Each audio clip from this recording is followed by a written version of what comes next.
Bismillahirrahmanirrahim. Assalamualaikum warahmatullahi wabarakatuh.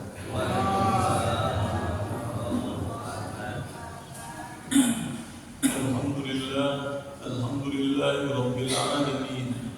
Wa bihi nasta'inu ala umuri dunya waddin. Wassalatu wassalamu ala asyrafil mursalin wa ala alihi wa ashabihi ajma'in.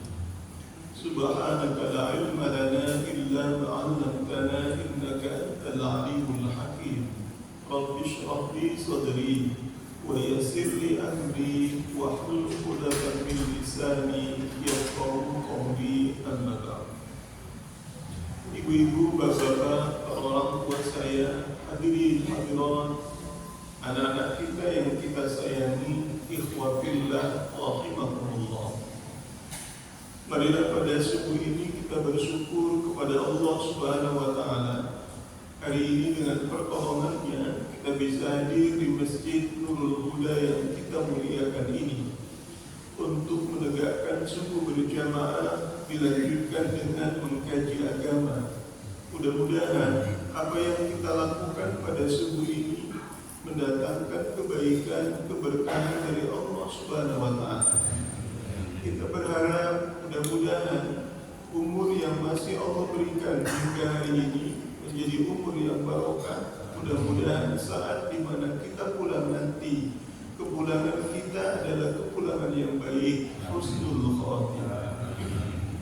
Salawat dan salam kepada baginda Nabi sallallahu alaihi wasallam. Mari kita perbanyak ucapan Allahumma shalli ala sayyidina Muhammad wa ala ali sayyidina Muhammad. Harapannya mudah-mudahan ibu dan bapak salawat salam yang kita sampaikan kepada beliau dan keluarganya insyaallah menjadi jalan Allah memberikan pertolongan buat kita bersama dengan keluarga besar kita di hari kemudian nanti. Amin ya rabbal alamin. Ibu-ibu, bapak-bapak, para jamaah yang dirahmati Allah, pada hari ini kita akan lanjutkan kajian agama kita. Hari ini kita akan membahas dua ayat dari surah Al-Baqarah, yaitu ayat yang ke-47 sampai dengan ayat ke-48. Saya akan bacakan ayatnya. A'udzubillahi minasyaitonir rajim. Ya bani Israil adhkuru ni'mati allati an'amtu 'alaikum wa anni faddaltukum 'alal 'alamin.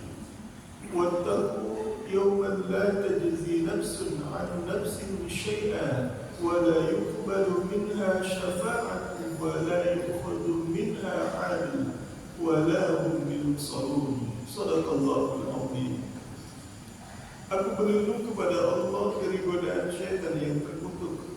Wahai Bani Israel, ingatlah nikmatku yang telah aku anugerahkan kepadamu, dan sesungguhnya aku telah melebihkan kamu daripada semua umat di alam ini.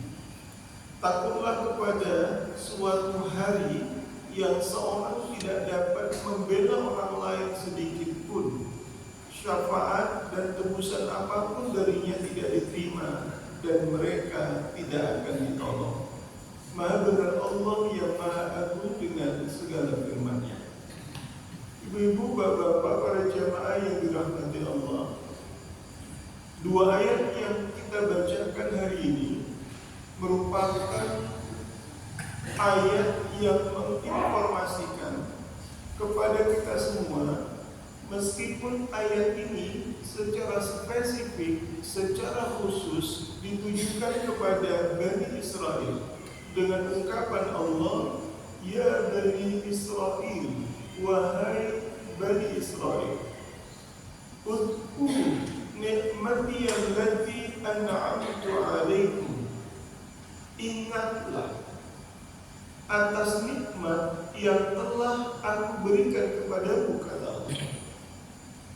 Jadi berulang, ibu-ibu, para jamaah, Allah itu mengingatkan baik itu pada umat masa lalu dan kita hari ini Disebabkan Al-Quran itu bukan hanya untuk orang masa lalu dan orang masa kini, tapi Al-Quran itu juga untuk orang atau umat masa yang akan datang, maka pesannya sama. Apa pesannya? Udhkuru ni'mati allati an'amtu alaikum. Kita diminta untuk mengingat nikmat-nikmat yang telah Allah berikan kepada kita. Maksudnya apa ibu-ibu, para jamaah, bapak, bahwa hidup kita ini bisa macam seperti ini, itu adalah berkat dari nikmat-nikmat Allah. Karena itu yang harus kita lakukan adalah ketika orang sudah sadar betul bahwa apa yang ada padanya atas nikmat Allah, ingat nikmat Allah. Karena itu kita diingatkan kembali. Pertama, ingat bahwa ini bisa karena atas nikmat Allah. Yang kedua, kita diminta untuk mensyukuri nikmat Allah. Jadi ada dua, ibu, bapak, para jemaah. Yang pertama, kita harus mengakui bahwa apa yang ada pada kita hari ini itu atas nikmat Allah. Karenanya kita harus mensyukuri nikmat Allah. Hari ini adalah Sabtu terakhir di tahun 2024. Mundur ke belakang berarti kita sudah melewati lebih kurang 12 bulan, kurang beberapa hari. Kalau dilihat mundur ke belakang, maka kita akan dapati bahwa Allah sudah kasih banyak nikmat buat kita. Maka tugas kita hari ini, ibu, bapak-bapak, para jamaah, mengingat nikmat yang sudah Allah kasih buat kita, sembari memperbanyak syukur kepada Allah. Caranya gimana? Caranya adalah memperbanyak sekurang-kurangnya, bicara yang mudah, memperbanyak ucapan lafal hamdalah. Jadi bahasa orang kita sikit-sikit alhamdulillah, bukan alhamdulillah sikit. Saya ulangi, ibu bapak, para jemaah, sikit-sikit alhamdulillah, bukan alhamdulillah sikit. Jadi alhamdulillahnya itu macam sebuah kebiasaan yang muncul dari lisan atau perkataan kita. Ada sesuatu dikasih alhamdulillah, dapat sesuatu alhamdulillah. Tidak diukur kecil besarnya, tidak dilihat sedikit banyaknya, tapi begitu itu didapatkan dan diberikan Allah untuk dirinya, tidak ada ucapan yang keluar lebih awal melainkan alhamdulillah. Dapat alhamdulillah, nggak ada komplain, sikit kanin pun ialah daripada nggak ada, alhamdulillah juga. Jadi alhamdulillahnya duluan, ibu bapak, para jamaah. Alhamdulillah, baru kemudian diucapkan. Jadi kalimat alhamdulillah mengingatkan kita, menyadarkan diri kita itu datangnya dari Allah. Lalu kemudian sebagai wujud terima kasih kita, ucapkanlah alhamdulillah. Yang kedua, ibu bapak, para jamaah, mengingatkan di ayat ini syukur. Yang kedua yang harus kita lakukan itu merujuk pada ayat terakhir dari surah Ad-Duha. Ibu-ibu, bapak-bapak hafal surah Ad-Duha, saya yakin. Anak-anak kita pun hafal surah Ad-Duha. Ayat terakhirnya adalah wa amma bi ni'mati rabbika fahaddits. Nah, ini penting untuk diingat-ingat, ibu bapak, para jemaah. Kalau orang itu mau dinamakan dirinya, disebut dirinya sebagai orang yang bersyukur, kalau dapat nikmat, dapat kebaikan, dapat anugerah, wa amma bi ni'mati rabbika fahaddits. Dan adapun atas nikmat Tuhan yang diberikan kepadamu, fahaddits, ceritakan. Jadi kalau dapat nikmat, disuruh agama, diperintahkan Allah sebagai bentuk rasa syukur, bukan disembunyikan, tapi diceritakan. Alah Ustaz, kalau kita ceritain nanti dibilang sok pamer. Kalau ada orang ketika kita amalkan ayat ini, kita dapat suatu kebaikan lalu kita ceritakan, lalu orang yang merespon dengar bahwa kita menceritakan kebaikan itu, lalu responnya begini, baru kayak gitu, udah pamer sok kali. Yang bilang kayak gitu lagi sakit.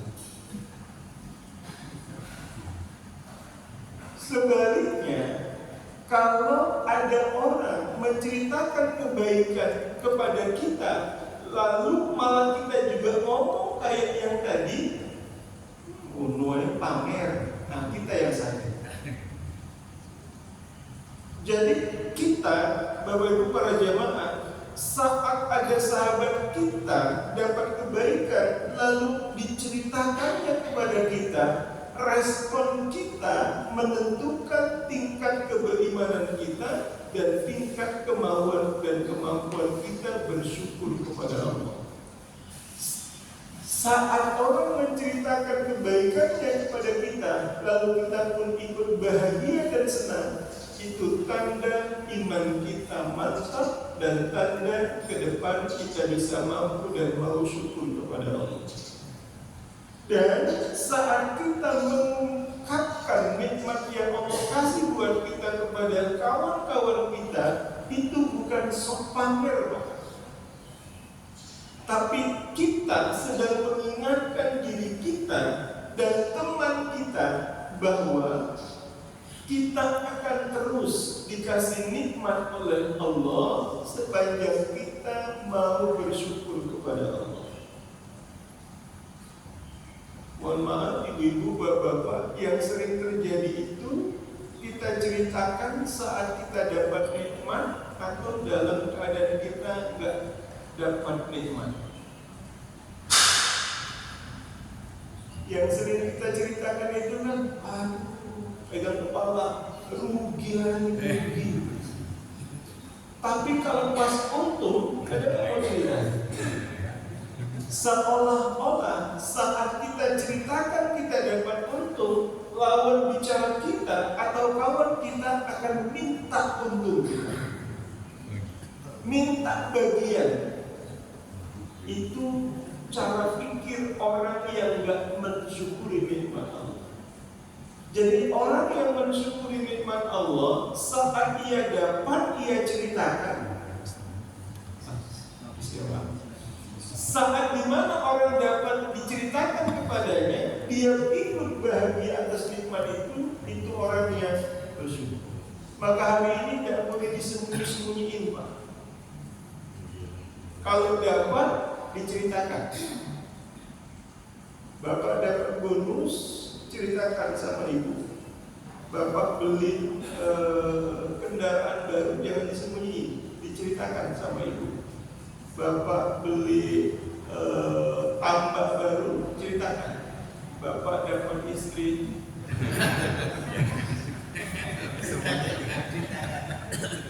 Ini mohon maaf Bapak, ya, hanya enggak ya. Jadi ibu seperti itu. Kalau dapat sesuatu nikmat yang Allah kasih sebagai tanda syukur, diceritakan. Itu bukan pamer.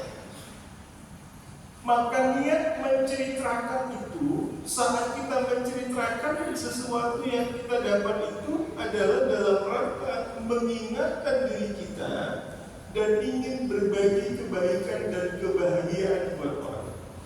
Maka prinsipnya kata orang kita di tanah Delhi, ketika aku bahagia, ingin berbagi bahagia dengan teman dan sahabatku, ketika sahabatku susah, aku akan menjadikan pundakku sebagai tempat untuk bersandarnya.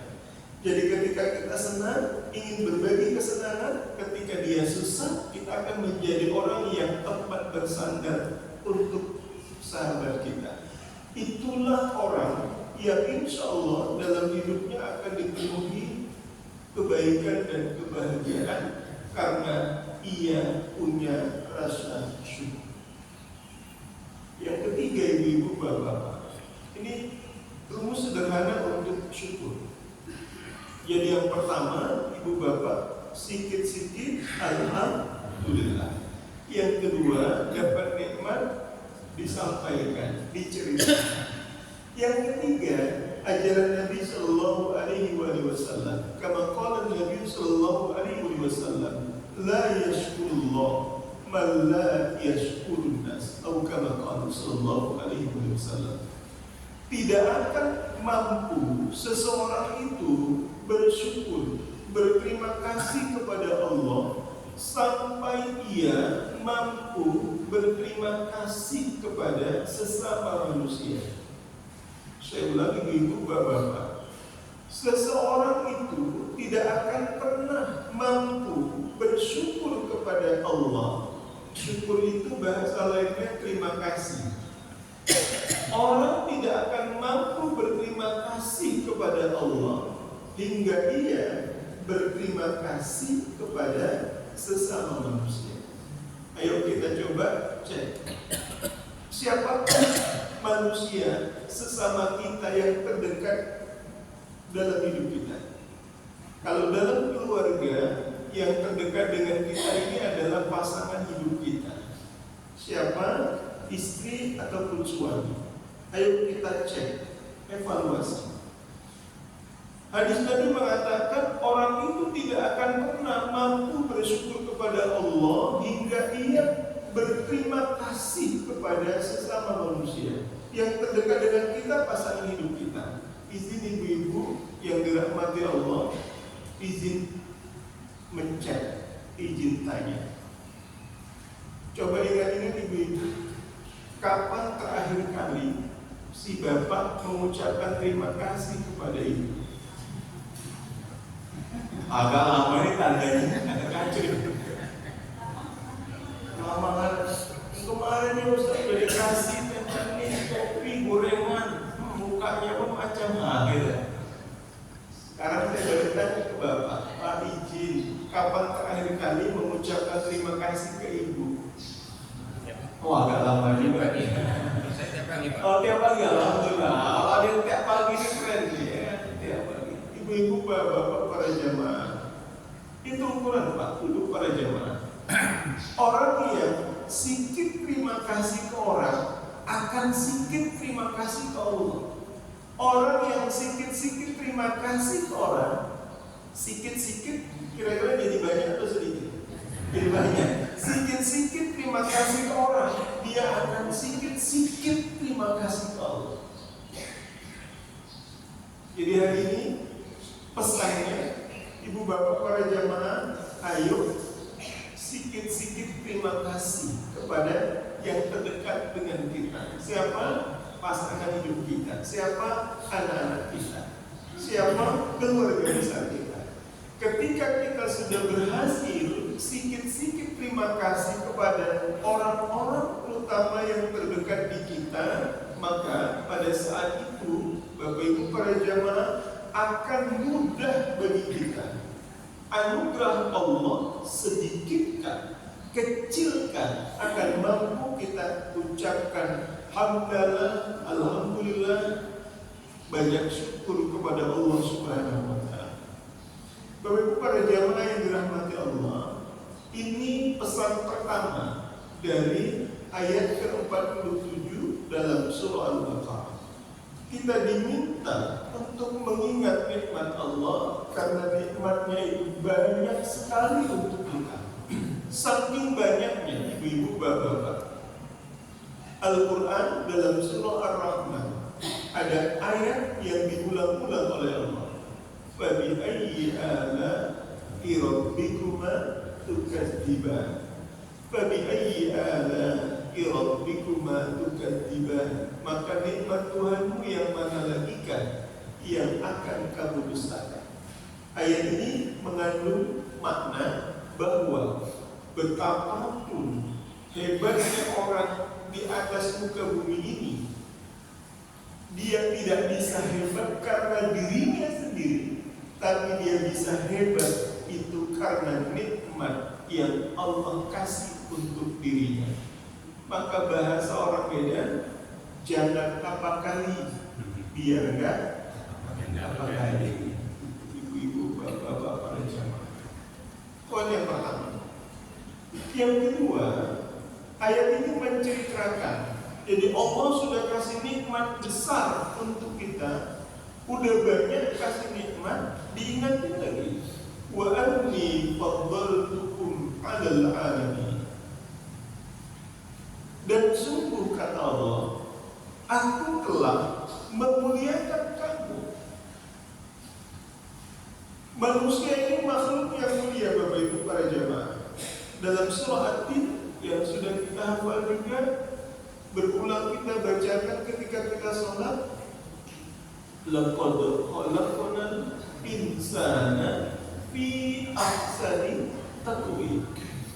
Sungguh kami telah menciptakan manusia itu dalam bentuk yang sebaik-baiknya, dalam bentuk yang seluar biasanya. Dimuliakan Allah. Dan menariknya ibu bapak para jemaah, satu di antara tanda kemuliaan atas penciptaan manusia adalah manusia itu, ibu bapak para jemaah, selalu dipertemukan dengan pasangannya masing-masing. Dan semua, mohon maaf, tanda petik, lazimnya dalam surah Al-Rum diingatkan bahwa kita memiliki pasangannya. Dan itu tanda kemuliaan besar yang Allah kasih kepada manusia. Belum lagi dari struktur tubuh yang dicipta oleh Allah yang sungguh sangat menakjubkan.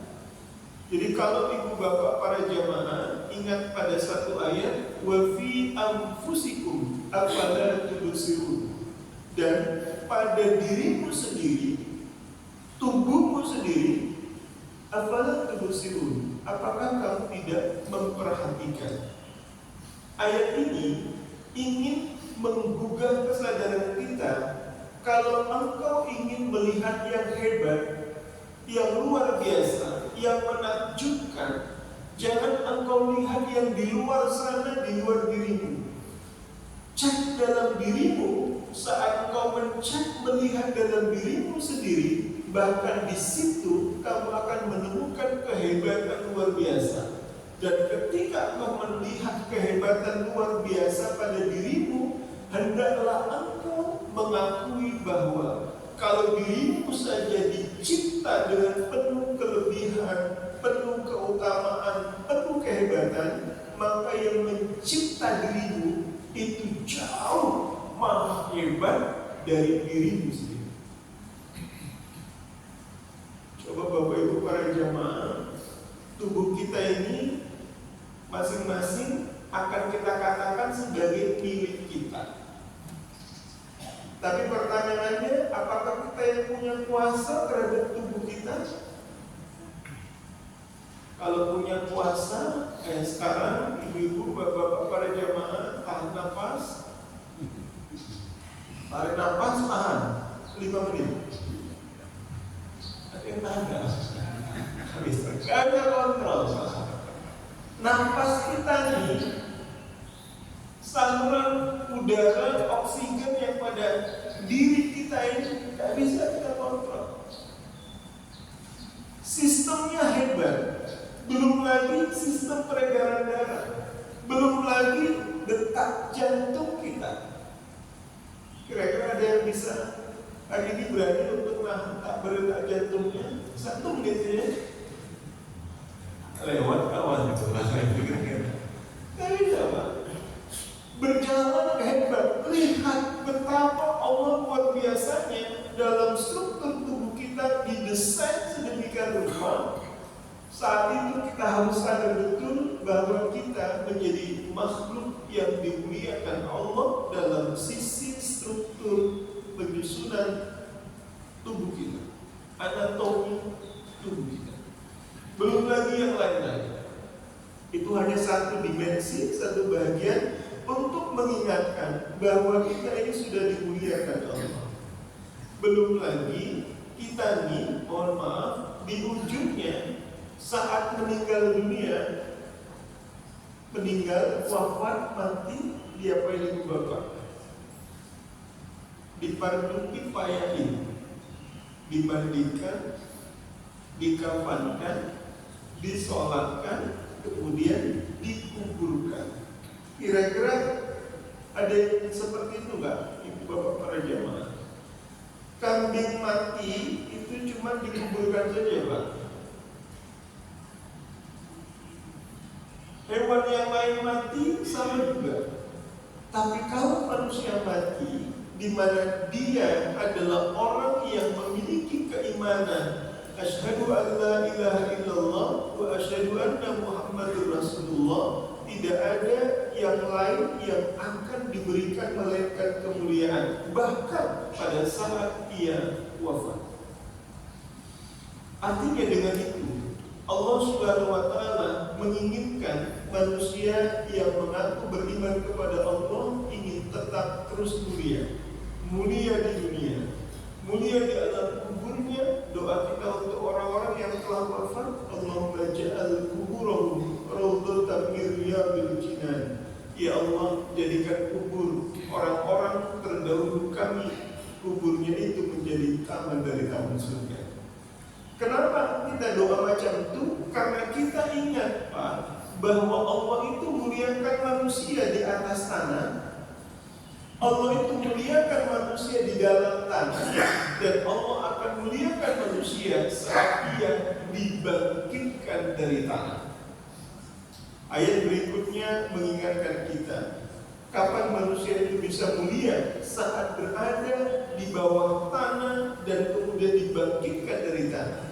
Ayat 48, Bapak Ibu para jamaah yang dirahmati Allah.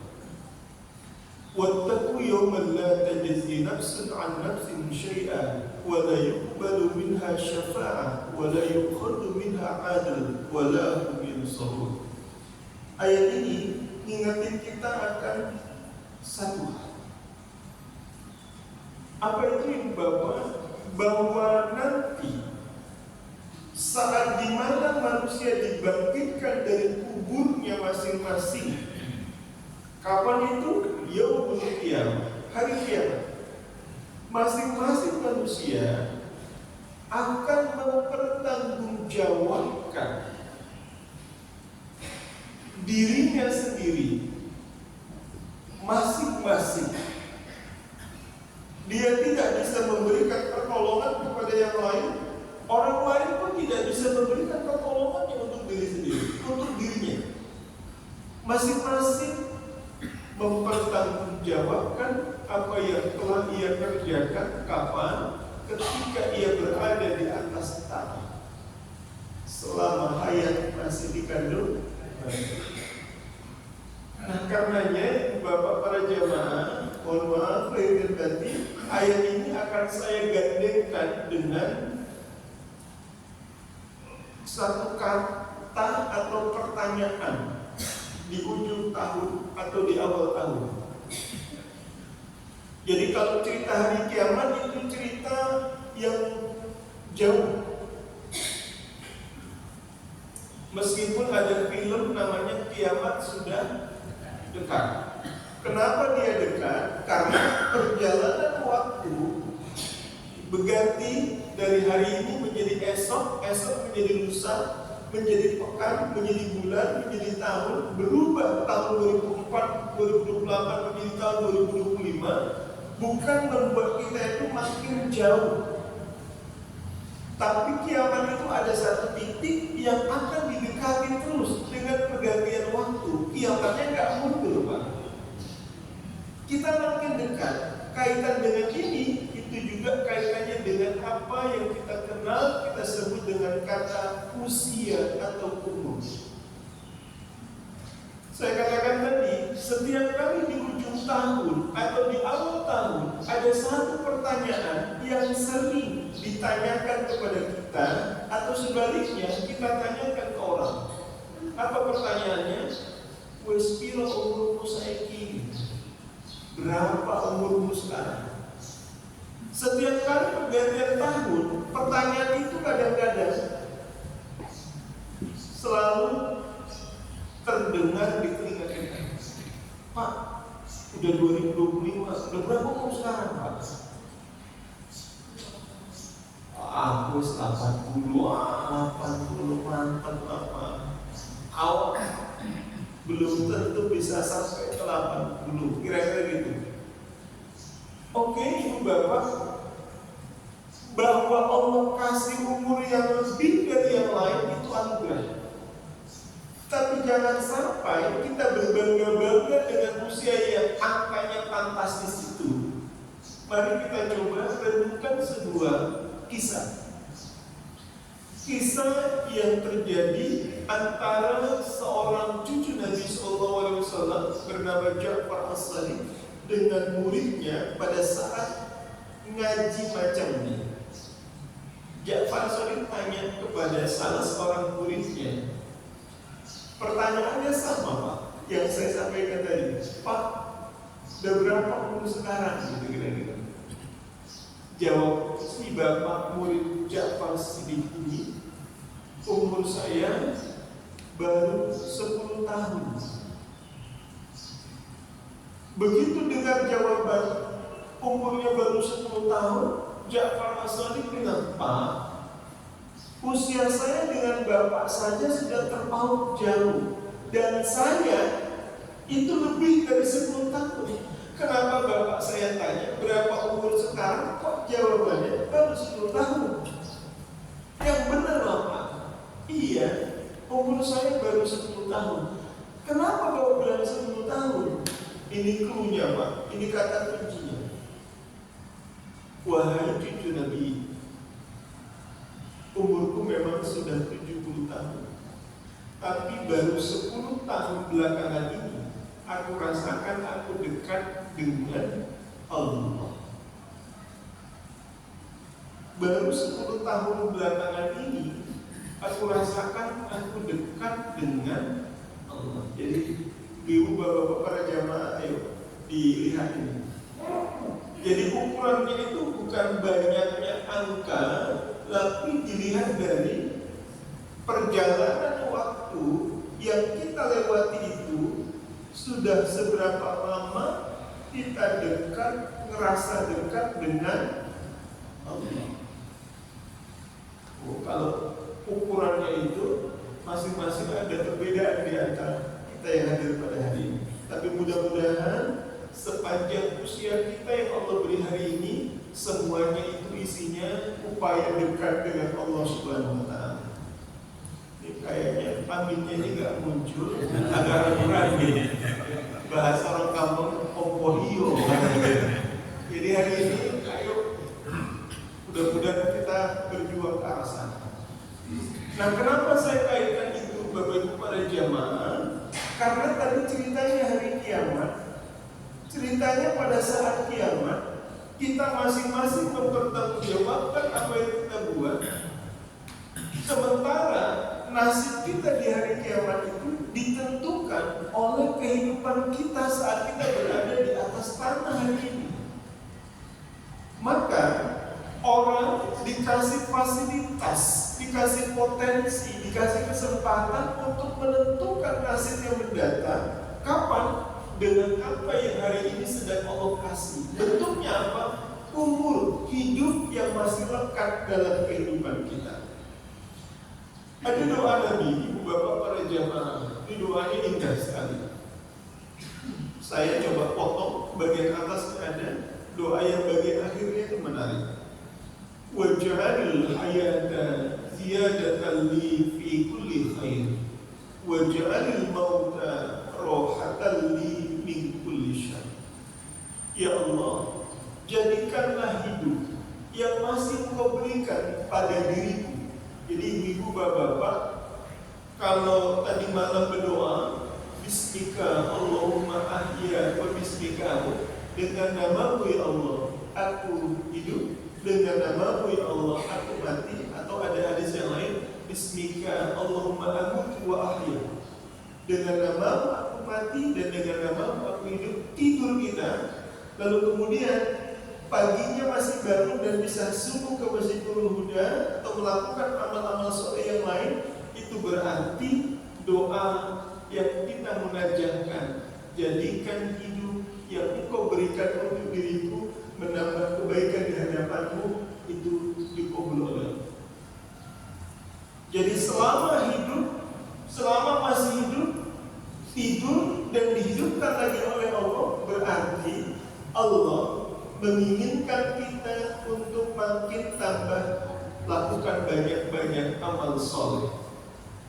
Itu catatannya Bapak Ibu para jamaah ya. Dikasih kesempatan hidup berarti dikasih kesempatan untuk memperbanyak amal soleh di hadapan Allah. Doa berikutnya kata Nabi, waj'alil mauta rohatan li min kulli syai. Ya Allah, jadikanlah kematian, karena orang yang hidup pasti akan mati. Dan jadikanlah kematian yang engkau pergilirkan untukku. Masing-masing punya waktunya ya. Mati itu rahasia ilahi, ada 3. Tempatnya nggak pernah tahu, waktunya nggak diberitahu, sebabnya tahu-tahu. Saya ulangi ibu bapak ya. Mati itu rahasia ilahi, tempatnya tidak pernah diberitahu, waktunya juga nggak pernah dikasih tahu, sebabnya tahu-tahu.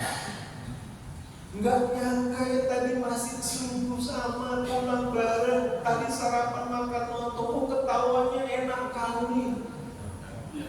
Tahu-tahu, tapi bukan jamaah Nurul Huda ya semua. Kalau ini udah agak seram ya. Jadi ya Allah, jadikanlah kematian yang Engkau pergilirkan kepada diriku untuk mengistirahatkan aku dari melakukan keburukan di hadapan. Jadi kematian itu cara Allah untuk menyelamatkan seseorang agar tak buat salah di hadapan Allah. Maka ada rumus Bapak Ibu. Hidup lama bagi seorang beriman itu baik, mati cepat, pendek umur itu juga baik. Kira-kira Bapak Ibu mau pilih yang mana? Hidup lama atau pulang cepat? Ya, nggak bisa dipilih juga ya. Manapun bagi orang beriman baik. Jadi hidup lama, nambah amal solehnya, mati cepat, sedikit amal salah. Jadi cara orang bisa mendapatkan kedudukan mulia di hadapan Allah ada 2. Banyak amal solehnya atau sedikit amal salahnya. Ini kalau disuruh milih yang mana?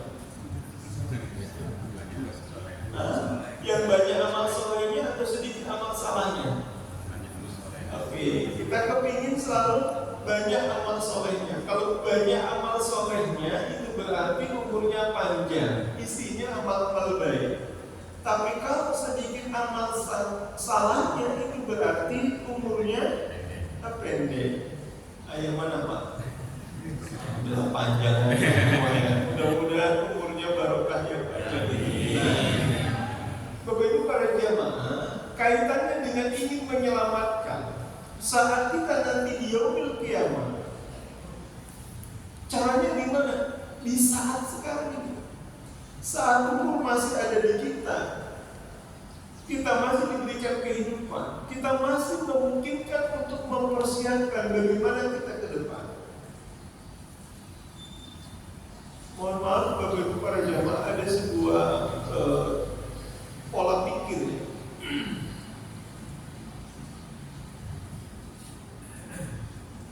Katakanlah Bapak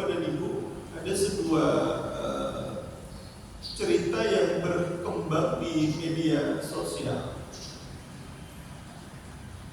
menceritakan tentang dua orang anak desa satu kampung yang ingin merubah nasib dengan cara merantau ke negeri orang. Karena di sana katanya ibu bapak para jamaah, kehidupan itu luar biasa mapan kalau pulang dari sana. Kenapa? Karena ketika orang bekerja di negeri seberang itu, pendapatannya itu fantastis, luar biasa. Jadi dua orang pemuda di kampung yang sama ini, ibu bapak para jamaah, berangkat. Betul saja bapak dan ibu, dalam pekerjaan itu ada kontrak pak. Kontrak mereka masing-masing 5 tahun.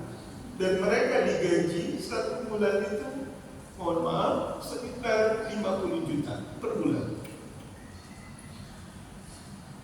Masuk tahun pertama, di bulan yang pertama, dua pemuda ini punya cara pandang yang berbeda.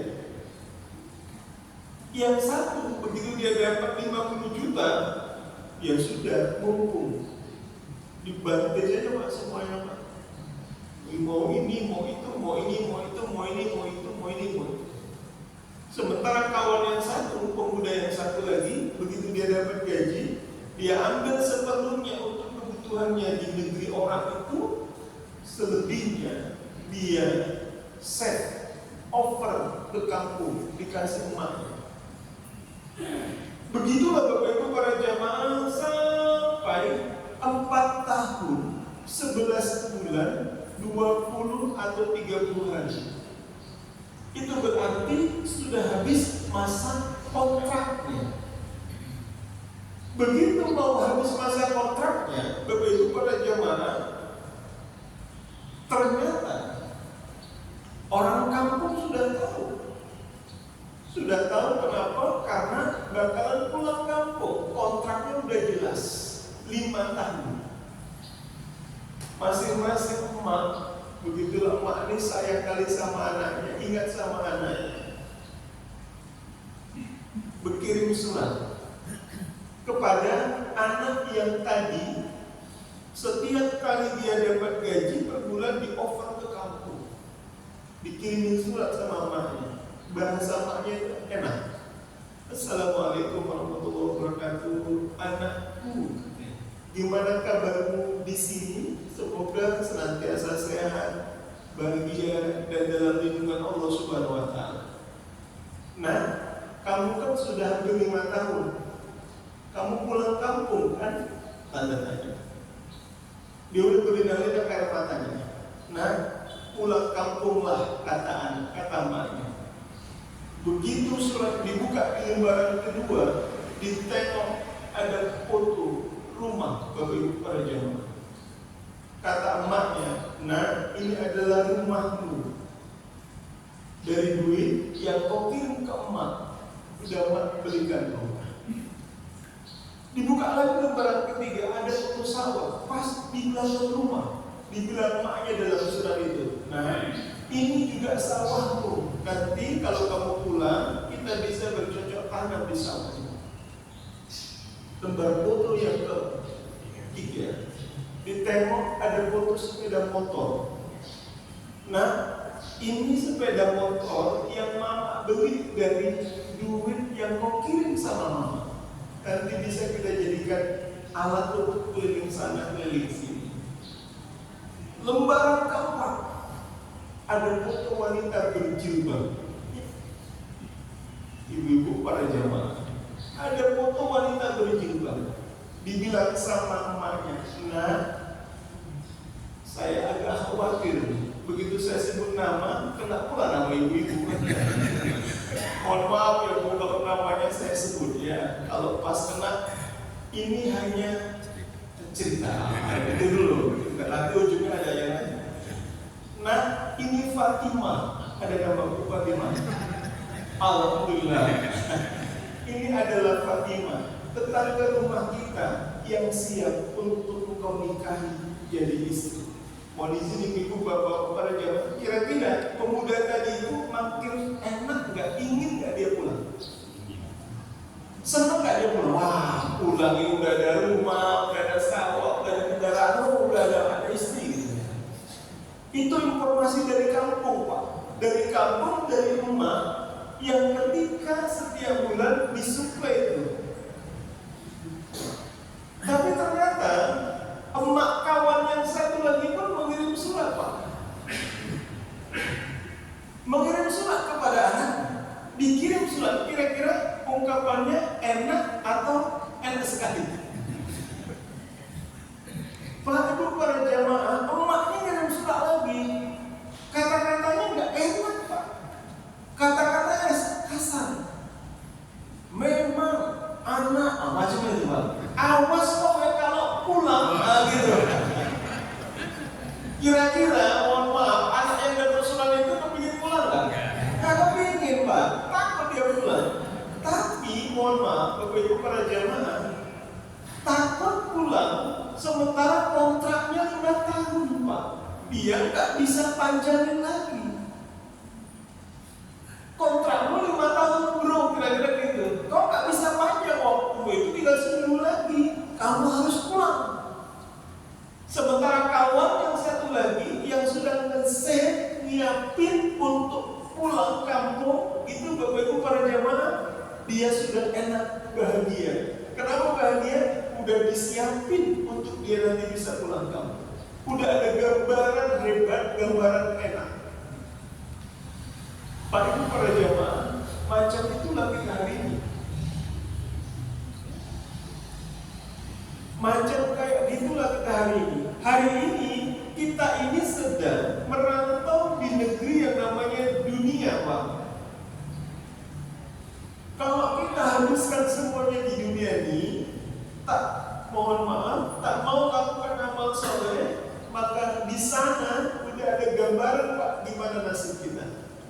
Tapi bagi orang-orang yang sudah nyiapin amal solehnya hari ini, untuk di sana saat cerita tentang pulang, cerita tentang mati, dia senyum-senyum saja. Ya Allah, semoga yang kulakukan ini Engkau akan balasi sesuai dengan janjimu kepada hamba-Nya.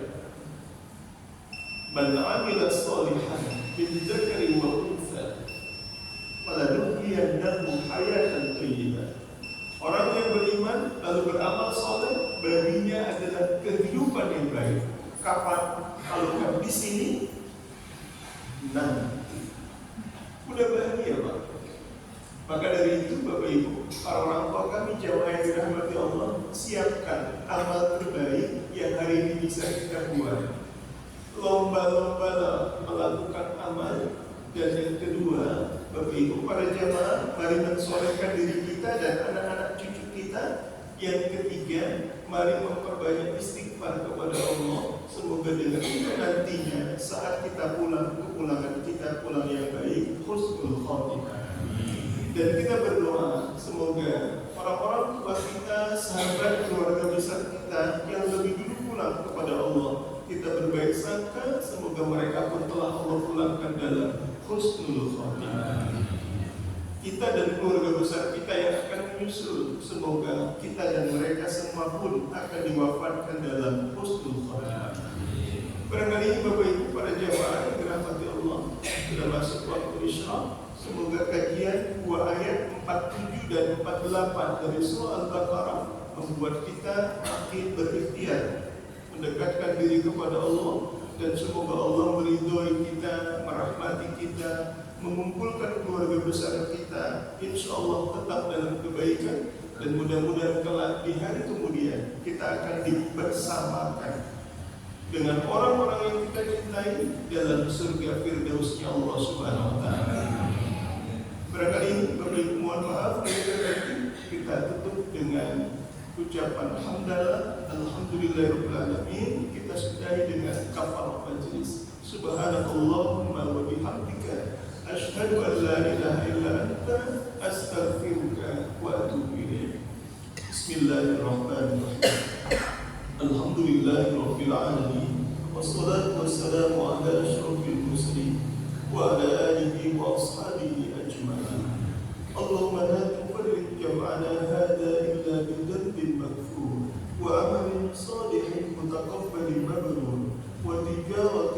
جبور يا عزيز يا غفور يا عالم ما في الصدور أخرجنا من الظلمات إلى النور ربنا آتنا في الدنيا حسنة وفي الآخرة حسنة وقنا عذاب النار وصلى الله وسلم عليه وآله والحمد لله رب العالمين. Mohon maaf lahir dan batin. Assalamualaikum warahmatullahi wabarakatuh.